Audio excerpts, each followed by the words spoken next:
এবার ইংলিশ মেজরে আমরা 3টে ইউনিট পড়বো। কোন বইগুলো তোমরা পড়বে? প্রথমে আমরা কনসেপ্ট ক্লিয়ার করব, তারপরে আমরা লাইন বাই লাইন অ্যানালিসিসে যাব। তোমাদের সিলেবাসটা বানানোই হয় এইভাবে যাতে তোমরা পরবর্তী সেমিস্টারগুলোতে গিয়ে কমফোর্টেবল ফিল করো। তোমার চ্যালেঞ্জ তোমাকে ওই জায়গাটাতে কনফিডেন্টলি বসানো। রেড যে বুকটা আছে সেটা সবার জন্য অ্যাভেলেবেল থাকবে, তো যেটা গ্রিন বুক থাকবে that is only for the Elitians, যারা এলিটে পড়বে, অফলাইন অনলাইন ব্যাচ বোথ তাদের জন্য। এবার দেখো, তোমরা বুঝেই গেছো যে এখন ইংলিশটাকে তোমরা কিভাবে ডিল করবে, যেহেতু তোমরা এখন কলেজে আছো। কারণ কলেজের পড়াশোনাটা স্কুলের থেকে ডিফারেন্ট হবে, ইটস ভেরি অবভিয়াস। এবার যেহেতু আমরা বুঝে গেছি কিভাবে পড়তে হবে, এবার আমরা জেনে নিই যে কি কি আমাদের মার্কস ডিভিশনটা কি আর কি কি আছে অ্যাকচুয়ালি। দেখো, প্রথমে তোমাদের ইংলিশ মেজরে থাকবে 75 মার্কস আর সেকে থাকবে 40। সেকটা আমি পরে ডিল করব, যখন সেক পেপার পড়াবো তখন সেটা নিয়ে ডিল করে দেবো। এখন যেহেতু আমরা মেজর করব, মেজরটা থাকবে 75 মার্কস। আর তোমাদের ইন্টারনাল এক্সাম হবে, এক্সটার্নাল হবে। এবার ইন্টারনাল আর এক্সটার্নালের মধ্যে মার্কসটা ডিভাইড হয়ে যাবে। আমাদের এক্সটার্নাল এক্সামে তোমাদের থাকবে 60 অ্যান্ড ইন্টারনালে থাকবে 15, টোটাল 75। ক্লিয়ার এটুকু? আচ্ছা, এবার ইংলিশ মেজরে আমরা 3টে ইউনিট পড়বো। প্রথম ইউনিটে আমাদের থাকবে লিটারারি টার্মস। তাহলে প্রথম ইউনিট কি বললাম? Literary terms. হেই, এখন কলেজের প্রথম সেমিস্টারে ইংলিশ মেজরের যে কোনো কনসেপ্ট বোঝার পাশাপাশি এক্সাম প্রিপারেশন অনেক সহজ হয়ে যাবে। Presenting a complete unique guide book for English major and SEC from elite. এটি সম্পূর্ণভাবে 2023-এর নতুন সিলেবাস অনুযায়ী লেখা। এই বইয়ে ফার্স্ট সেমের প্রতিটি টপিক ধরে detail analysis, point to point discussion, maximum number of short questions, তার সাথে এসে টাইপ কোয়েশ্চেন্সও দেওয়া রয়েছে। বইটির অনলাইন পারচেস লিঙ্ক ভিডিওটির ডেসক্রিপশনে রয়েছে, সেটি অবশ্যই একবার চেক করে নিও। তো চলো আবার টপিকে ফিরে যাই। সেকেন্ড ইউনিটে কি থাকবে দেখেছো? তোমরা সিলেবাস দেখেছো? জানো, বলো কি থাকবে সেকেন্ড ইউনিটে? Academic writing.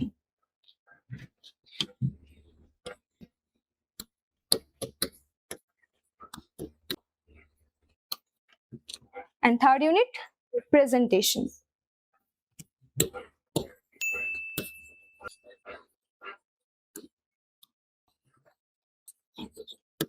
Presentation skills. এইটা নিয়ে তোমাদের এখন ভাবার কোনো দরকার নেই। এটা যখন ইন্টারনাল হবে, কলেজ থেকে যখন বলা হবে তখন সেটা ডিল হয়ে যাবে। এটা নিয়ে এখন কিচ্ছু ভাবার দরকার নেই। এখন মনে রাখতে হবে এটা আমাদের কাছে ইউজলেস, কারণ আগে আমরা এই দুটোকে নিয়ে ডিল করব, this one and this one. তাহলে আজকে আমরা যেটা করব, লিটারারি টার্মস সম্পর্কে নিজেদেরকে ইন্ট্রোডিউস করাবো, যে লিটারারি টার্মসটা আসলে কি, এটা কিভাবে কাজ করে সাহিত্যে, এটা আমাদেরকে কিভাবে হেল্প করে একটা লিটারারি টেক্সটকে অ্যানালাইজ করতে। ক্লিয়ার? ওকে, দেখো লিটারারি টার্মস এর মধ্যে কি কি আছে। আমরা 14খানা পড়বো লিটারারি টার্মস। এখানে পরপর দেওয়া রয়েছে।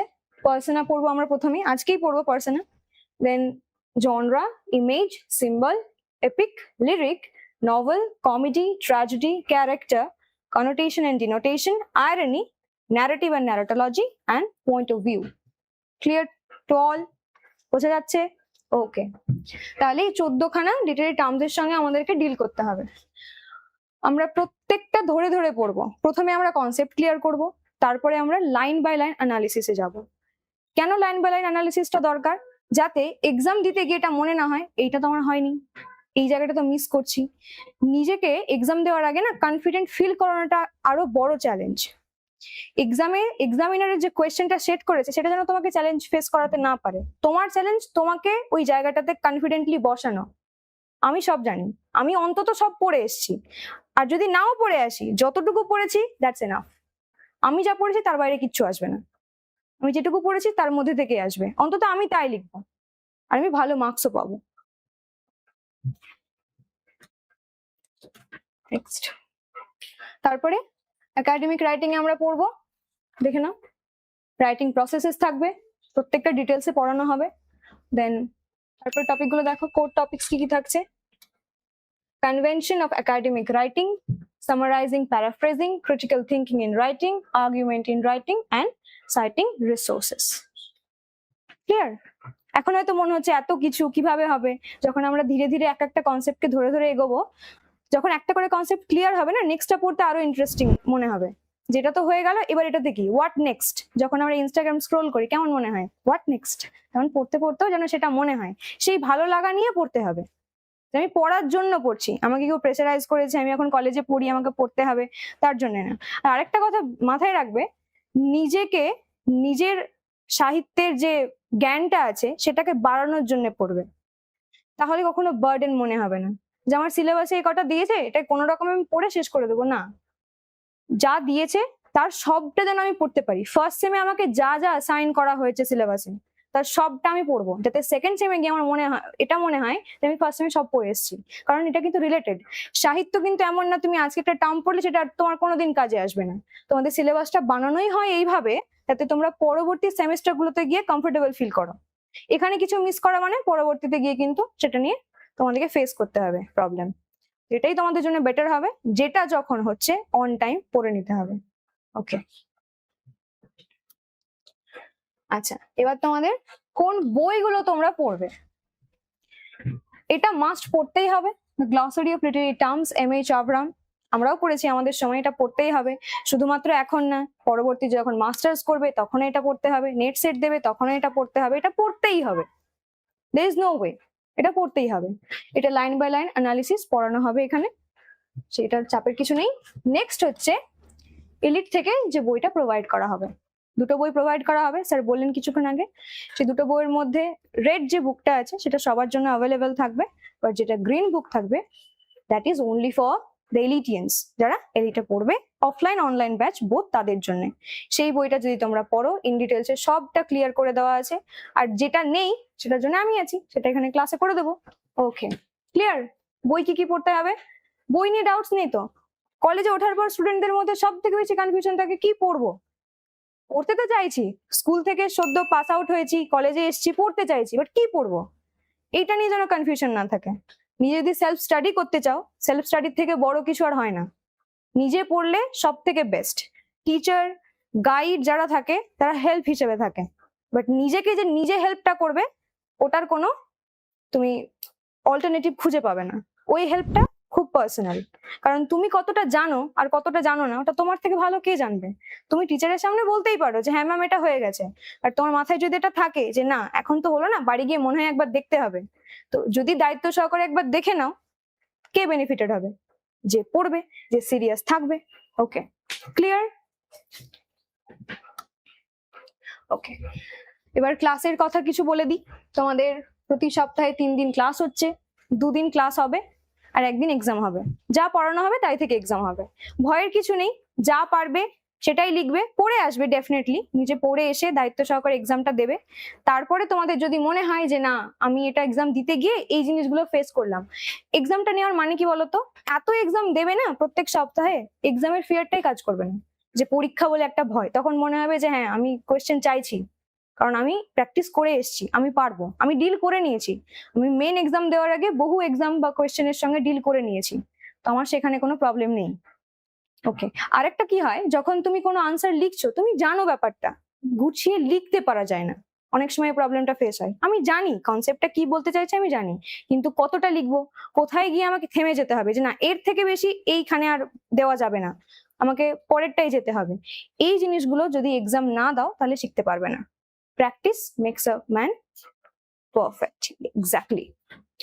তারপরে দেখো সমস্ত অনলাইন ক্লাস থাকবে রেকর্ডেড। তোমরা এখানে যদি কোনো কিছু মনে হয় যে না আমার মিস হয়ে গেছে বা ওই সময়টা হয়তো হয়নি, আমরা সবাই হিউম্যান বিং, আমাদের দ্বারা হয় এটা, মাঝে মাঝে হয়তো মিস হয়ে গেছে, রেকর্ডেড ক্লাস থাকবে, তোমরা সেখান থেকে দেখে নিতে পারো।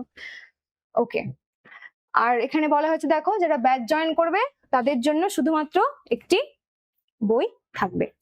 ওকে, দেন প্রত্যেকটা টপিক সাজেশন ভিত্তিক নোটস থাকবে।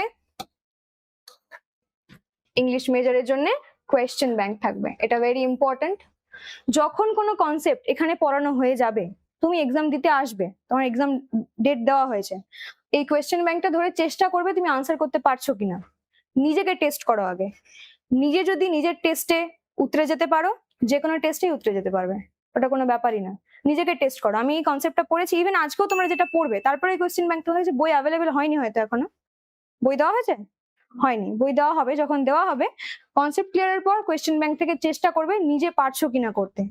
যখন কোনো প্রবলেম ফেস করবে, কন্ট্যাক্ট উইথ মি, আমি হেল্প করবো পার্সোনালি। কাউন্সেলিং এর সময়, ক্লাসের পরে কোনো আনসার করতে গিয়ে হয়তো তুমি আনসার লিখেছো, লিখতে গিয়ে তুমি কিছুটা লেখার পরে তোমার মনে হচ্ছে এরপরে আমি আর কি অ্যাড করলে আমার আনসারটা আরো এনহ্যান্সড হবে, কথা বলবে, এখান থেকে সেই হেল্প গুলো প্রোভাইড করা হবে। ওকে, এক্সামের ব্যাপারটা তো বলেই দেওয়া হয়েছে। আর কি থাকবে? 1-to-1 counselling.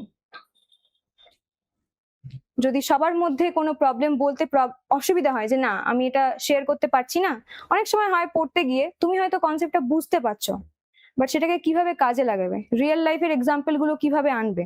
এবার দেখো এক্সাম্পল কি হয়, সবসময় যে বুকিশ নলেজটা কাজে আসবে সেটা নয়। এক্সাম্পল গুলোকে যত লোকালাইজ করবে, লোকাল থেকে তোমার আশেপাশে কি হচ্ছে সেইটা থেকে যতটা বুঝতে পারবে, ততটা অন্য কোনো বুকিশ এক্সাম্পল থেকে পারবে না। যে কারণে আমরা সাহিত্য পড়ি, সাহিত্যর ব্রাঞ্চটাই আলাদা। বারবার এটা মনে রাখবে, সাহিত্য হচ্ছে আমাদের গল্প। মুভিগুলোতে যেমন হয়, সং এ যেমন হয়, কোনো কার্টুন ক্যারেক্টার আমাদের কেন এত ভালো লাগে, দেখবে সেই সমস্ত ক্যারেক্টার আমাদের ভালো লাগে যেগুলোর সঙ্গে আমরা নিজেকে কানেক্ট করতে পারি, যে ওর সঙ্গে তো আমি কানেক্ট করতে পারছি, বা আমি তো এটা পছন্দ করি, বা আমার তো এটা ভালো লাগে না। কোনো কার্টুন ক্যারেক্টার যদি বলে যে আমার বৃষ্টি একদম ভালো লাগে না, তখন তোমার কি মনে পড়ে? ছোটবেলায় যখন স্কুল যেতাম, বৃষ্টি একদম ভালো লাগতো না, চাইতাম কখন একটা রেনি ডের জন্য ছুটি হবে। যখন কানেক্ট করতে পারবে, এক্সাম্পল গুলোকে লোকালাইজ থেকে নিতে পারবে যে তোমার আশেপাশে কি এক্সাম্পল আছে, তার মানে তুমি সেই সাবজেক্টের মধ্যে ইউ আর ইন, তুমি আছো, তুমি পড়ছো। কেউ তোমাকে বলে দিল এটাই এক্সাম্পল, আর তুমি সেটা রোট লার্নিং এ মুখস্থ করলে, সেটার থেকে এটাতে বেশি বেনিফিটেড হবে। বোঝা গেল? 1-to-1 কাউন্সিলিং এর সময় তোমরা তখন সেটা আমাকে বলতে পারো, আমি সেটাতেও হেল্প করব। ওকে, নাও ডিজিটাল বোর্ডে প্রেজেন্টেশনের মাধ্যমে পড়ানো হবে তোমাদেরকে প্রত্যেক দিনই। যখনই তোমরা ক্লাস করবে ডিজিটাল বোর্ডেই পড়ানো হবে। ইভেন লাইন বাই লাইন যে অ্যানালিসিসটা আমরা করবো এমএ চাবরাম থেকে, সেটাতেও আমরা ডিজিটাল বোর্ডের থ্রুতেই পড়বো।